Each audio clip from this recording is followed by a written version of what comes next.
mungkin sampai hari ini tidak akan merdeka. Tetapi karena saat itu kita bersatu, tokoh-tokoh kita bersatu, pemuda-pemuda kita bersatu, pemimpin-pemimpin bangsa kita bersatu, satu tujuan agar negara bangsa kita menjadi bangsa yang merdeka. Dengan persatuan itulah timbul semangat dan kekompakan.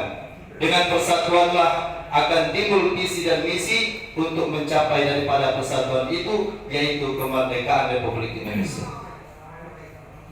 Jauh sebelum Indonesia merdeka, tentang persatuan juga telah diajarkan oleh Rasulullah SAW.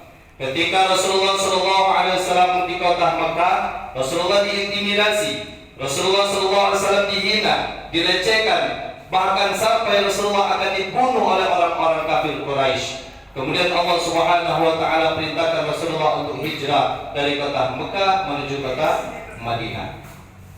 Apa yang pertama kali disatukan Rasulullah SAW? Apa yang pertama kali dilakukan oleh Rasulullah ketika Rasulullah bersama sahabat-sahabatnya yang hijrah, kemudian dikenal dengan kaum muhajirin? Ketika sampai di kota Madinah, diterima oleh sahabat-sahabat yang kita kenal kaum Ansor. Yang pertama kali dilakukan Rasulullah adalah mempersatukan dan mempersaudarakan. Ini pelajaran mulia dari baginda Rasulullah SAW, betapa pentingnya persatuan. Maka negara kita disingkat dengan NKRI, Negara Kesatuan Republik Indonesia. Dari merdeka sampai hari kiamat, kita sepakat bahwa negara kita adalah Negara Kesatuan Republik Indonesia, bersatu untuk mendapatkan kebahagiaan sebagai warga dan bangsa Indonesia. Itu telah diajarkan oleh Rasulullah SAW.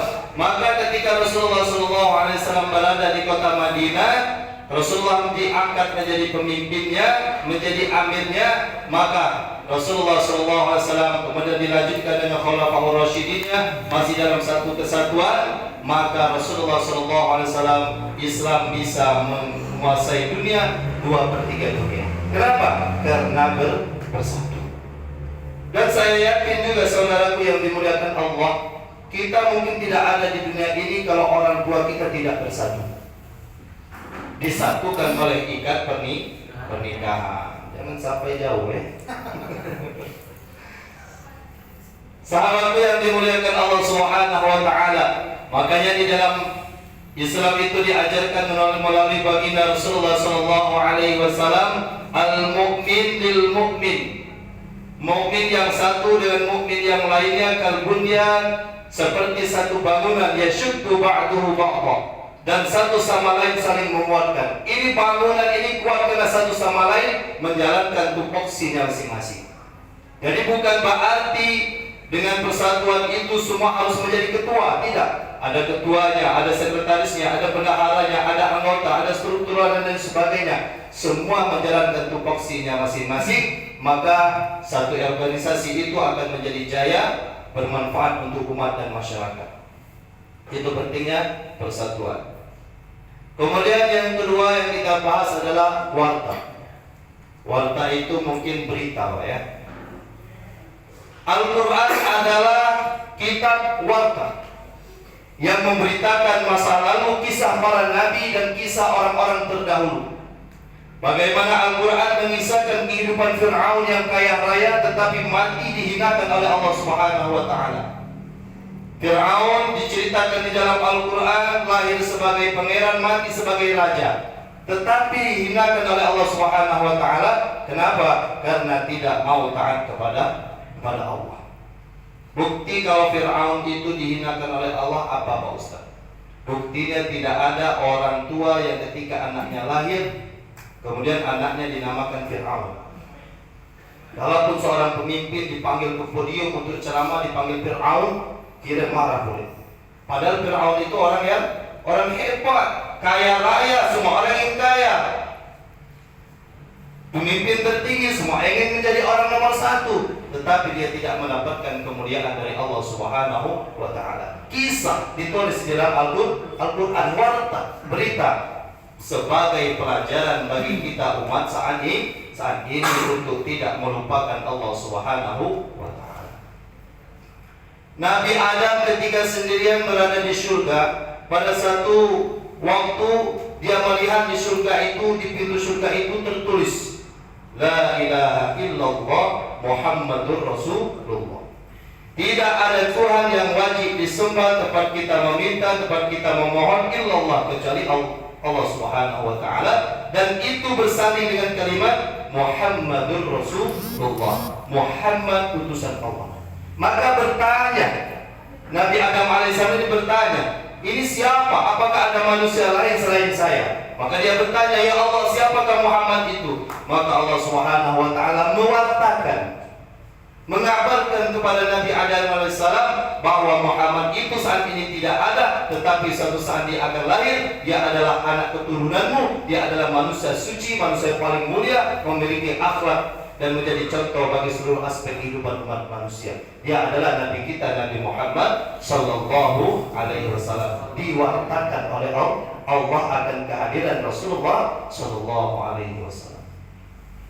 Di zaman Nabi Nuh, apakah sudah ada jurnalis? Sudah ada.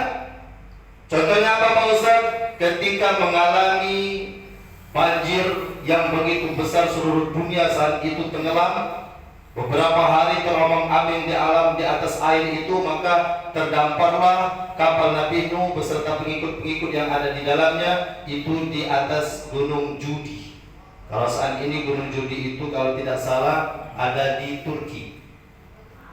Ketika sudah terdampar di atas gunung yang tinggi itu, maka Nabi Nuh alaihissalam memerintahkan satu burung untuk pergi mencari informasi apakah banjir masih atau sudah tidak ada lagi, apakah air sudah surut atau masih dalam.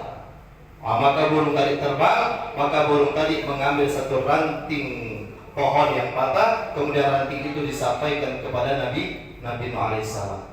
Nabi Nuh pun mengerti akan pesan yang disampaikan oleh seekor burung tadi, bahwa ranting ini bukti bahwa banjir sudah tidak ada lagi, air sudah kering. Maka Nabi Nuh mengajak penumpang-penumpangnya, pengikut-pengikutnya untuk turun dari kapal. Itu warta yang disampaikan oleh burung.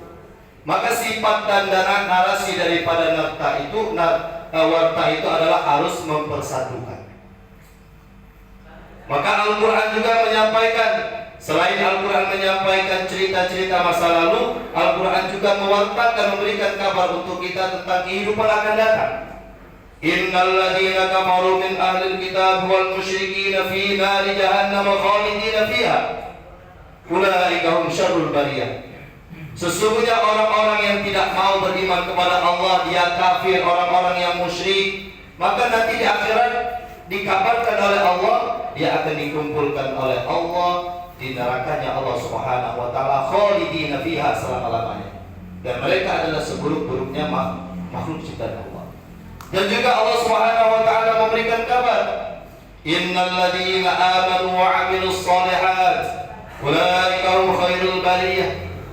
Sesungguhnya orang-orang yang beriman kepada Allah, orang-orang yang melakukan amal soleh. Amal soleh ini tidak hanya tergantung kita berada di masjid, zikir 24 jam di masjid, tidak. Bersilaturahmi adalah amal soleh.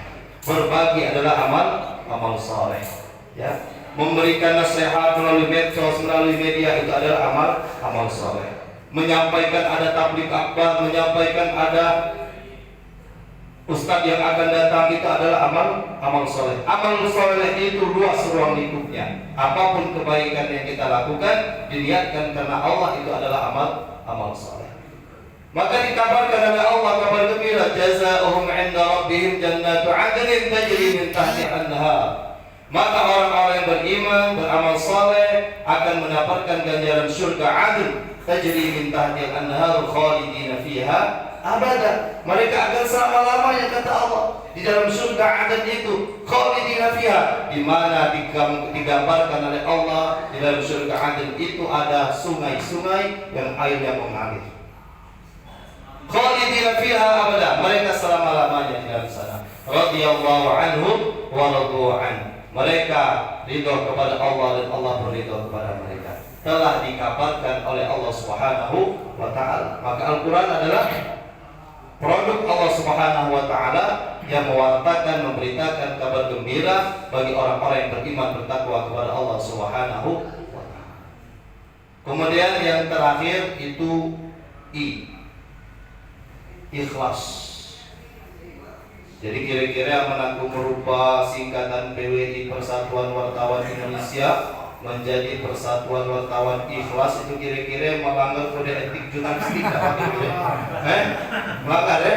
Aku lagi dari sikap lagi masuk media lagi, kenapa takut gitu? Dengan nilai secara positif. Jadi ada tuh supaya mudah gitu ya, dalam tausiah kita. Jadi ikhlas. Artinya Bapak Ibu yang dimuliakan Allah, kita menjalankan kehidupan dunia yang sementara ini cuma satu tujuan Allah. Wa ma khalaqtul jinna wal insa illa liya'budun. Tidaklah kuciptakan jin dan manusia, kata Allah, illa liya'budun, agar mereka itu beribadah kepadaku. Bagaimana ibadah tertinggi orang-orang yang beriman kepada Allah adalah ikhlas karena Allah Subhanahu wa taala. Sebagaimana telah saya sampaikan tadi, ibadah itu tidak hanya kita berada di masjid 24 jam kita di masjid, tetapi kita melangkahkan kaki dari rumah kita dengan mengucapkan Bismillahirrahmanirrahim, berdoa kepada Allah agar diberikan rezeki yang barokah, berdoa kepada Allah agar diberikan rezeki yang halal, mencarikan rezeki yang halal, rezeki yang baik untuk anak istri kita. Itu adalah ibadah di sisi Allah Subhanahu wa taala. Maka apapun profesi kita, wartawan, jurnalis, dan sebagainya, saya sebagai seorang guru juga harus mengajarkan kepada anak didik, peserta didik saya untuk mengenal Allah, mencintai Rasulullah. Kemudian juga ada Ustaz Murjaya sebagai akademisi, dosen, ketua BKPRI juga, bagaimana beliau memaparkan materi-materi perkuliahan beliau itu untuk pertama mengenalkan Allah agar mahasiswa-mahasiswi itu cinta kepada Allah, cinta kepada Rasulullah Sallallahu Alaihi Wasallam. Bagaimana kata Bapak Ketua tadi ngobrol di ruang beliau, ya bagaimana apa yang kita beritakan itu aman ada warna cerai kira-kira urut. Itu adalah amal soleh bernilai tadi ibadah. Amal kira-kira ada warna belagi dan jadi belagi, jadi bersatu jadi berkawan. Kira-kira itu, dan itu akan bernilai ibadah di sisi Allah Subhanahu wa taala. Oleh karena itu mudah-mudahan silaturahmi kita, silaturahmi kita pada sore hari ini akan membuat kita untuk selalu senantiasa menjadikan aktivitas kita, profesi kita hanya karena Allah Subhanahu wa taala, dan tentunya akan menjadikan kita hamba-hambanya yang soleh dan solehah. Amin ya rabbal alamin. Mungkin ini saja yang dapat saya sampaikan. Mudah-mudahan ada manfaat dan baik barokahnya. Ketika ada khilaf dan salah saya mohon maaf kepada Allah kita semua manapun. Billahi taufiq wal hidayah. Wassalamualaikum warahmatullahi wabarakatuh.